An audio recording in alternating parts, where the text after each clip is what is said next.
श्री कृष्ण भगवान विष्णु के पूर्ण अवतार थे। महाभारत के अनुसार श्री कृष्ण एक अतिशाली बल योद्धा थे। इस एपिसोड में हम भगवत पुराण और महाभारत का संज्ञान लेकर जानेंगे कि भगवान श्री कृष्ण और बलराम जी की मृत्यु कैसे हुई थी। मृत्यु के उपरांत उनके शरीर का क्या हुआ। इसके पहले आगे बढ़े मित्रों, आप हमारे चैनल को सब्सक्राइब कर लें और लाइक का बटन दबा दें। 18 दिन चले महाभारत के युद्ध में रक्तचाप के सिवाय कुछ हासिल नहीं हुआ था। कौरवों के समस्त कुल का खात्मा हो गया था। पांचों पांडवों को छोड़कर पांडव कुल के भी अधिकांश लोग मारे गए।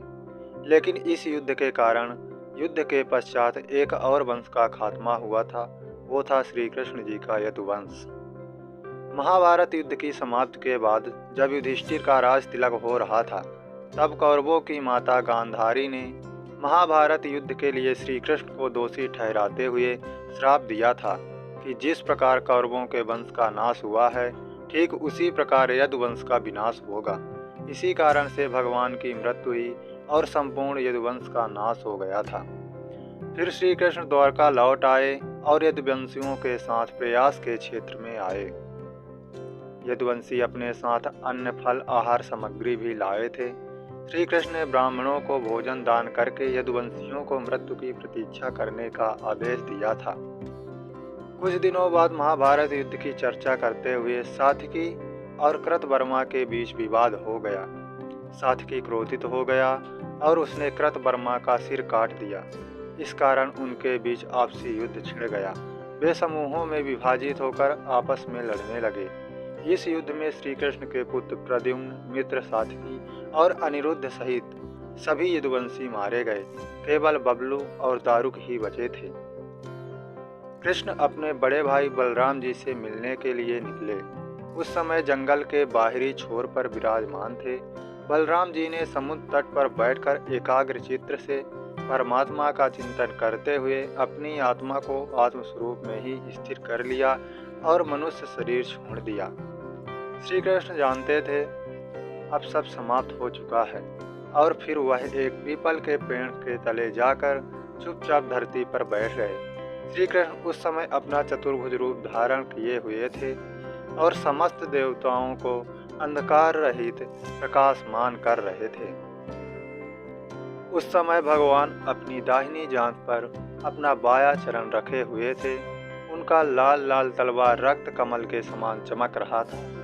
तभी वहां से जरा नामक एक बहेलिया गुजर रहा था। उसे दूर से ही श्री कृष्ण का लाल लाल तलवार हिरण के मुख के समान जान प्रतीत हुआ। बहेलिये ने बिना कोई विचार किए वहीं से एक तीर छोड़ दिया, जो कि श्री कृष्ण के तलवे में जाकर लगा। जब वह पास आया तो उसने देखा कि यह चतुर्भुज पुरुष है, इसलिए डर के मारे कांपने लगा और श्री कृष्ण के चरणों पर सिर रखकर उसने कहा कि मधुसूदन, अनजाने में यह पाप किया है और यह क्षमा याचना करने लगा। श्री कृष्ण ने बहेलिये से कहा, जरा तू डर मत, तूने मेरे मन का काम किया है। अब तू मेरी आज्ञा से स्वर्गलोक को प्राप्त करेगा। भगवान श्री कृष्ण ने धरती पर 125 साल तक का राज्य किया। बहेलिये के जाने के बाद वहां श्री कृष्ण का सारथी दारुक पहुंच गया। उन्हें देखकर दारुक की नेत्रों से आंसू बहने लगे। भगवान श्री कृष्ण के चरणों में गिर पड़ा। तब श्री कृष्ण ने दारुक से कहा कि अब तुम द्वारका चले जाओ और वहां यदुवंश के पारस्परिक सहार भैया बलराम जी की परम गति और धाम घामंड की बात कहो। उनसे कहना कि अब तुम लोगों को द्वारका में नहीं रहना चाहिए, क्योंकि यह नगरी अब जलमग्न होने वाली है। सब लोग अपनी धन संपत्ति, कुटुंब और माता पिता को लेकर इंद्रप्रस्थ चले जाएं। यह संदेश लेकर दारुक वहां से चला गया। दारुक के चले जाने पर ब्रह्मा जी, पार्वती माता, लोकपाल, बड़े बड़े ऋषि मुनि, यक्ष, राक्षस, ब्राह्मण आदि सभी आए। उन्होंने श्री कृष्ण की आराधना की। सभी भक्ति से पुष्पों की वर्षा कर रहे थे। श्री कृष्ण जी ने अपने विभूति स्वरूप देवताओं को देखकर अपने आत्मा को शुरू में स्थित कर किया और कमल के समान नेत्र बंद कर लिए। श्रीमद्भागवत के अनुसार जब श्री कृष्ण और बलराम की सुधाम जाने की सूचना उनके परिजनों तक पहुंची, तो उन्होंने भी इस दुख से प्राण त्याग दिए। देवकी, रोहिणी, वासुदेव, बलराम की पत्नियां, श्री कृष्ण की रानियां आदि सभी ने शरीर का त्याग कर दिया। मित्रों, इस एपिसोड में हम लास्ट में जान लेते हैं कि जरा कौन था। जरा और कोई नहीं, बानन राज बाली ही था। भगवान विष्णु के 7वें अवतार प्रभु राम ने त्रेता युग में बाली को छुपकर तीर मारा था। श्री कृष्ण अवतार के समय भगवान ने उसी बाली को जरा नामक बहेलिया बनाया और अपने लिए वैसे ही मृत्यु चुनी जैसे बाली को दी थी। राधे राधे।